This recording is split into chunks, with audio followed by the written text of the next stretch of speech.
Hey guys, Steve Welch here, Beeman Toyota in Nashville. I saw an article today that was talking about a specific used car dealership and them selling another stolen vehicle. So I'm gonna try to help you guys to where you don't have to worry as much about that. Obviously doing your due diligence will always help you, but I'm gonna try to help you with a couple things. So first off, there are some people that will do something that's called like a VIN swap. What they do is they find a wrecked car that's like a car that they stole, and they take the VIN plates and things like that off of that car and they put it on a car, and as long as it's close, then hopefully they get away with it. They can get a title on the wrecked car, just shows a salvage car, so you don't get as much money obviously for a salvage car, but they don't really care. They didn't pay any money for it in the first place. So things like that, you know, obviously there's ways to check and find out if the VIN number that you're reading on the car is the correct VIN number. So what I wanted to do is I wanted to help you guys that you can double check on any car that you're buying to make sure that the VIN number matches your paperwork, your documents. Make sure that so first off, you should always, when you buy a car, always verify the VIN number. So easiest way to verify the VIN number, there's actually two ways. So first off, if you look right down here, you're going to verify the VIN number in the window right there, and then the other way is on your inside of your door. You're going to be able to see down on the bottom down here, or in different spots on different cars, you'll be able to verify the VIN number on the vehicle.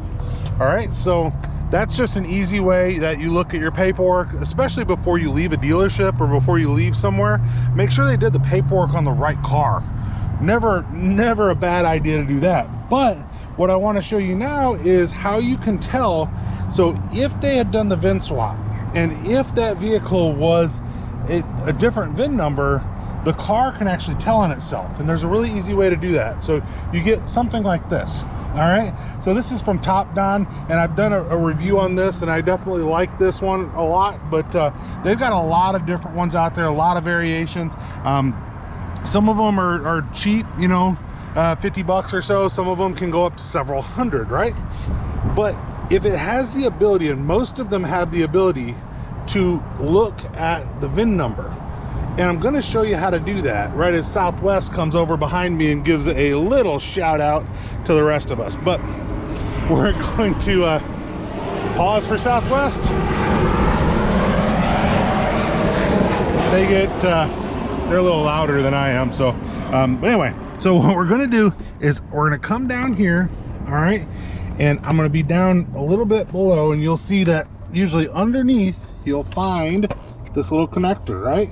And you always want to make sure that you hit the right way, and you can kind of see if you put it the wrong way, you know, it won't quite line up, so you can go the other way. Boom, there you go. All right, so this hooks up, right? And then it always powers your system here. All right, so now I'm back in the seat here, and I'm going to show you how to do this on the Topdon here, but there's other, you know, brands and stuff like that out there. Just make sure you get yourself one. It's a minimum of like 50 bucks, right? It's worth it. If you're buying several $1,000s worth of a car, if you're buying a $3,000 car, it's worth 50 bucks to make sure that you're not buying a stolen car that somebody switched the VINs on, right?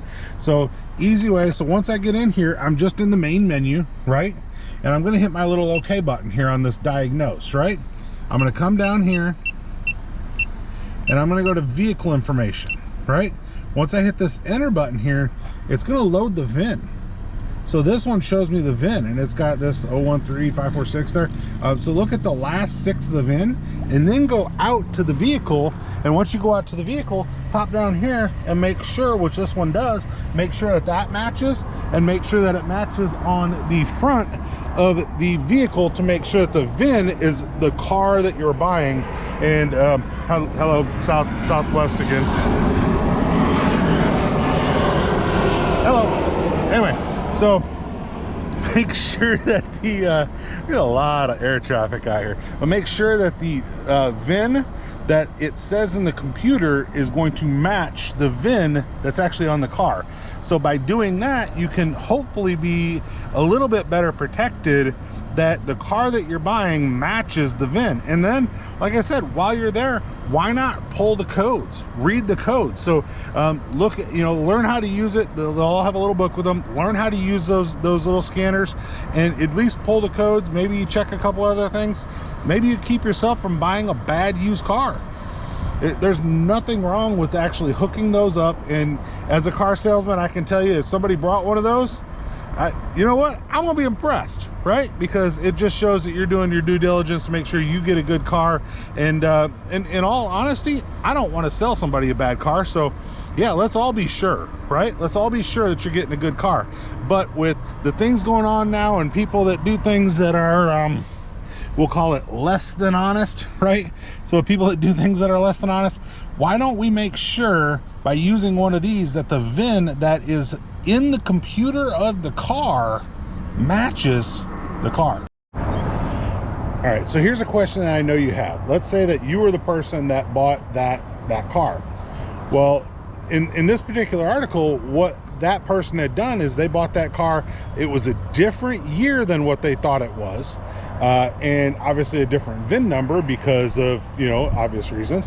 And how'd they find out? Well, when they hooked it up at the dealership because they were getting their service done, they found out the VIN number didn't match. Same way I just showed you there.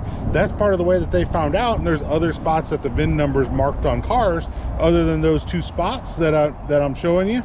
But regardless, what happens, right? So they have to call the cops. There's a stolen car, right? The cops seize that car. The person that paid that money, now what do you do? Well, they're suing that dealership because that dealership saying, well, bring the car back, we'll give you the money back. You can't bring the car back. They don't rightfully have possession of that car. And even if they did, obviously it's a different VIN number. There's a whole bunch of a mess that's right in there that could have been avoided. So Steve Welch, Beaman Toyota in Nashville, gonna sign off before the next airplane, which is Delta. But I'm gonna sign off just as they go overhead. Thank you guys for watching. We'll talk to you soon. Bye.